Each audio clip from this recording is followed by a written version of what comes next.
বাংলাদেশে ধর্মীয় সংখ্যালঘুদের নির্যাতনের ঘটনায় নিন্দা জানালেন ত্রিপুরার প্রাক্তন মুখ্যমন্ত্রী মানিক সরকার। সেই সঙ্গে সেদেশে গণতান্ত্রিক দৃষ্টিভঙ্গি সম্পন্ন মুসলিমরা যে হিংসা প্রতিরোধের চেষ্টা করছেন তারও প্রশংসা করেন তিনি। বাংলাদেশে কয়েক মাস ধরে চরম অশান্তি চলছে।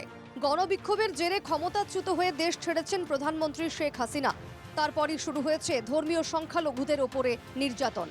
এই নির্যাতনের ঘটনার নিন্দা করলেন ত্রিপুরার প্রাক্তন মুখ্যমন্ত্রী মানিক সরকার। তবে সেদেশের গণতান্ত্রিক দৃষ্টিভঙ্গি সম্পন্ন মুসলিমরা হিংসা প্রতিরোধে নেমেছেন বলেও উল্লেখ করেন তিনি। প্রতিবেশী বাংলাদেশের চলতি সাম্প্রদায়িক হিংসার ঘটনায় উদ্বেগ প্রকাশ করেন সিপিএম পলিট ব্যুরো সদস্য ত্রিপুরার প্রাক্তন মুখ্যমন্ত্রী মানিক সরকার। বাংলাদেশে হিন্দু সম্প্রদায়ের উপরে নির্যাতনের ঘটনাকে তিনি দ্ব্যর্থহীন ভাষায় নিন্দনীয় বলে বর্ণনা করেন। বাংলাদেশে যে ঘটনা ঘটছে এটা নিন্দনীয়।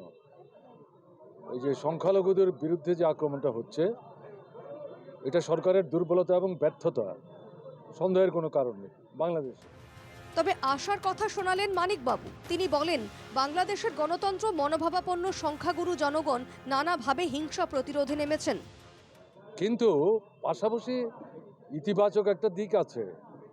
সেখানকার যারা সংখ্যাগুরু অর্থাৎ মুসলমান অংশের জনগণ, তাদের মধ্যেকার যারা গণতান্ত্রিক দৃষ্টিভঙ্গি সম্পন্ন, ধর্ম নিরপেক্ষ ভাবনা নিয়ে যারা চলেন, তারা এটা প্রতিবাদ করছেন, কোনো কোনো জায়গায় প্রতিরোধ করছেন এবং সংখ্যালঘুদের নিরাপত্তা দেওয়ার জন্যে তারা দিবারাত্র কোনো কোনো ক্ষেত্রে প্রহরীর ভূমিকা নিচ্ছেন। তাদের যে ধর্মীয় প্রতিষ্ঠান এবং এই যে আপনার দুর্গোৎসব গেল, তাতেও তারা কিন্তু গুরুত্বপূর্ণ ভূমিকা নিয়েছে। বাংলাদেশের বর্তমান পরিস্থিতিকে নানাভাবে কাজে লাগানোর চেষ্টা চলছে বলেও উল্লেখ করেন প্রাক্তন মুখ্যমন্ত্রী মানিক সরকার। তিনি বলেন, কিছু কিছু সংগঠন বলছে না যে বাংলাদেশের অন্যান্য ধর্মীয় সংখ্যালঘুরাও আক্রান্ত হচ্ছে। ভারতে একাজ যারা করছে তারা উদ্দেশ্যমূলকভাবে এটা করছে বলে অভিযোগ করেন তিনি। আমাদের দেশে আমরা যেটা লক্ষ্য করছি যে উদ্দেশ্যমূলকভাবে কিছু কিছু সংগঠন তারা সংখ্যালঘুদের বিরুদ্ধে আক্রমণ হচ্ছে এটা নিন্দা করছেন, এবং এটা কিন্তু শুধু হিন্দু সংখ্যালঘুরা আক্রান্ত হচ্ছেন না, হিন্দু সংখ্যালঘু এবং অহিন্দু অমুসলিম সংখ্যালঘু কিন্তু বাংলাদেশে আছে, তারাও আক্রান্ত হচ্ছেন, এটা কিন্তু বলছে না। এটা ইন্ডিয়াতে যারা করছেন তারা উদ্দেশ্যমূলক। তারা এখানে হিন্দুদের মধ্যে যারা সাম্প্রদায়িক দৃষ্টিভঙ্গি সম্পন্ন, এরা ধর্মান্ধ দৃষ্টিভঙ্গি নিয়ে চলে, এদেরকে উস্কাবার চেষ্টা করছে এখানকার যারা সংখ্যালঘু তাদের। সিপিএম পলিট ব্যুরো সদস্য মানিক সরকার বলেন, ভারতের নানা অংশেই সংখ্যালঘুদের বিরুদ্ধে প্ররোচনা দেওয়া হচ্ছে, সংখ্যালঘুদের ঘরবাড়ি উচ্ছেদ করা হচ্ছে, সংখ্যালঘুদের নাগরিকত্ব থেকে বঞ্চিত করার চেষ্টা চলছে। এবং আমাদের দেশে এটা হচ্ছে, আপনাদের আসামে হচ্ছে, জায়গা জমি কেনা বেচা থেকে শুরু করে, বাড়িঘর থেকে উচ্ছেদ করা থেকে শুরু করে, তাদের সিটিজেনশিপ অধিকার পাওয়া থেকে বঞ্চিত করার প্রশ্ন থেকে আরম্ভ করে ভারতবর্ষের বিভিন্ন জায়গায় হচ্ছে।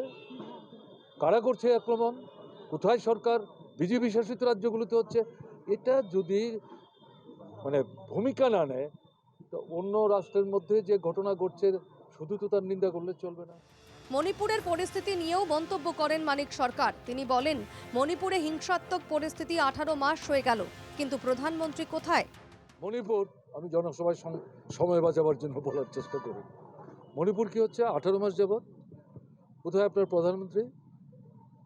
এখানে সংখ্যাগুরু আছেন, এটা ট্রাইবেল আর এটা নন ট্রাইবেল, একটা ছোট্ট রাজ্য, দীর্ঘদিন যাবৎ বসবাস করছেন, কয়েকশো মানুষ খুন হয়ে গেছেন, ৬২,০০০ মানুষ বাড়িঘর ছাড়া হয়েছেন, আসামও কেউ কেউ এসে তারা আশ্রয় নিতে বাধ্য হয়েছেন। এখন কি হচ্ছে? মানুষ ক্ষুব্ধ, মুখ্যমন্ত্রী মন্ত্রী বিধায়কদের বাড়িঘরে আগুন দিচ্ছে। তো এই মুখ্যমন্ত্রীকে রাখছো কেন? প্রধানমন্ত্রী এবং স্বরাষ্ট্রমন্ত্রী। সরভোগে বরপেটা জেলা সিপিআইএমের 24তম জেলা সম্মেলনের প্রকাশ্য সভায় ভাষণ প্রসঙ্গে এইসব মন্তব্য করেন মানিক সরকার। উপস্থিত ছিলেন প্রাক্তন বিধায়ক হেমেন দাস, বিধায়ক মনোরঞ্জন তালুকদার প্রমুখ। সরভোগ থেকে সঞ্জয় কুমার দাসের রিপোর্ট, NKTV বাংলা।